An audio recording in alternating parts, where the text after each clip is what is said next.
Halo teman-teman, hari ini kita akan berkenalan dengan perusahaan yang bergerak di bidang leasing pembiayaan ya teman-teman.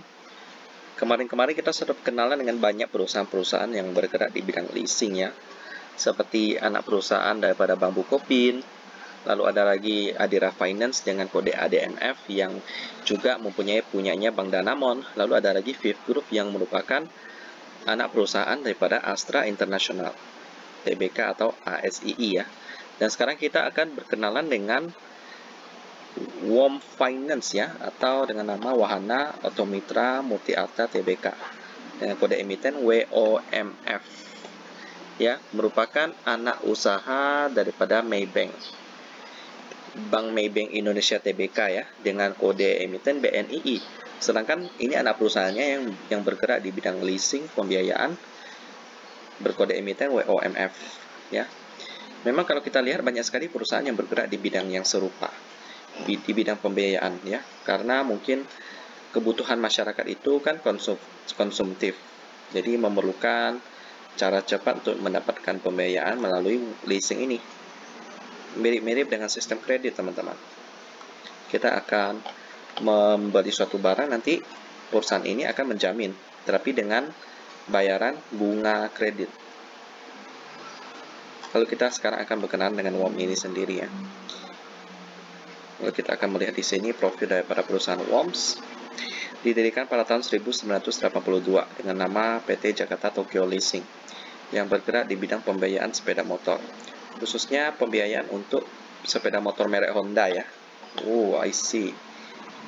Honda ya, mirip dengan NPMX ya. Perseroan mengubah nama menjadi PT Wahana Otomitra Multiarta pada tahun 2000.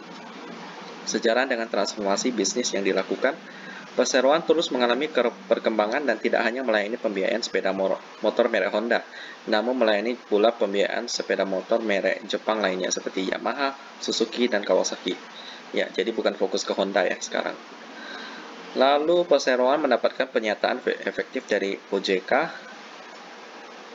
dan juga Badan Pengawas Pasar Modal dan Lembaga Keuangan ya, untuk melakukan penawaran umum saham perdana.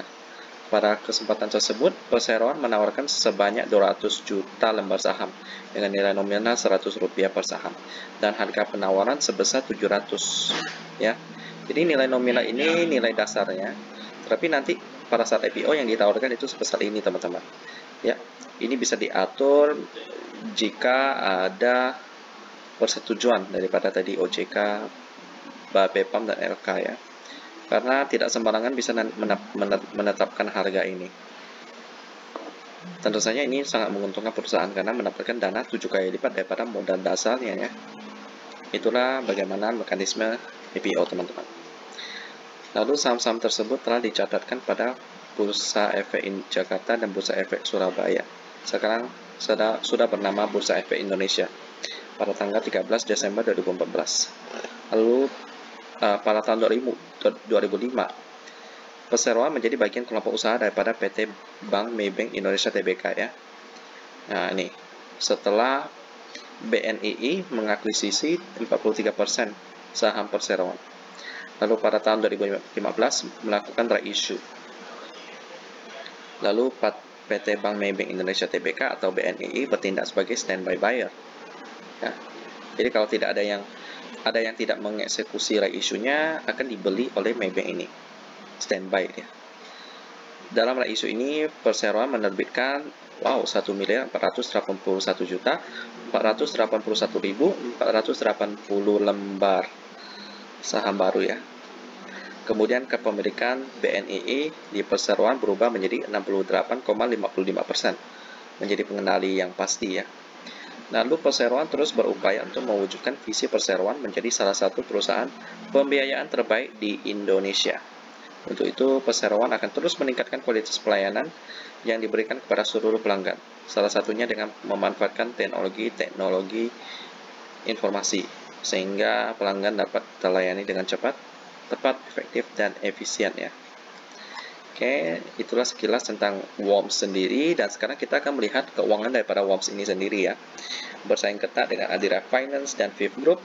Apakah WOMS akan tertekan sehingga keuangannya juga tertekan. Kita akan sama-sama di RTI Bisnis. Dan beginilah penampakan fundamental daripada WOMS yang merupakan saingan daripada ADMF dan Fifth Group dan juga perusahaan-perusahaan leasing lainnya yang bergerak di bidang pembiayaan. Kalau kita lihat di sini sih cukup bagus ya teman-teman, meskipun tahun kemarin terdampak cukup parah, turun drastis labanya, lalu pada tahun ini mulai bangkit sedikit teman-teman.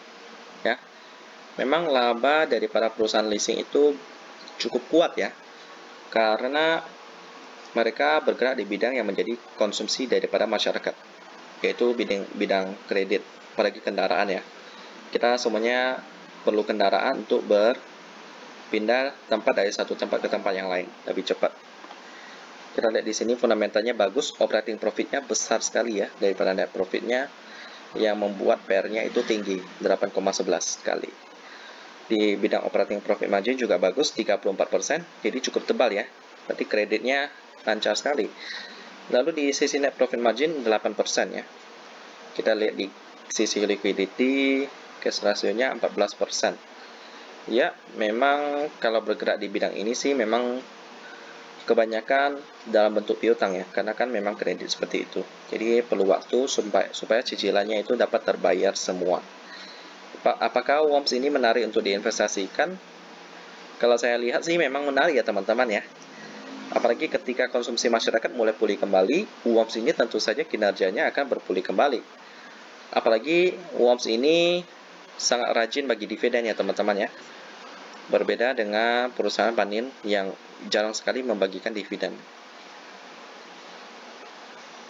Jadi WOMS ini rajin. Dari tahun 2018, 19, 20. Cuman tahun ini belum ada dividen. Mungkin karena mereka menjaga cashnya untuk memperbaiki kinerjanya setelah pandemi menyerang. Ya. Demikian tentang WOMS yang tentu saja menarik untuk dipantau dan untuk diinvestasikan teman-teman di timing yang tepat ya. Demikian tentang WOMS dan kita ketemu lagi di video selanjutnya.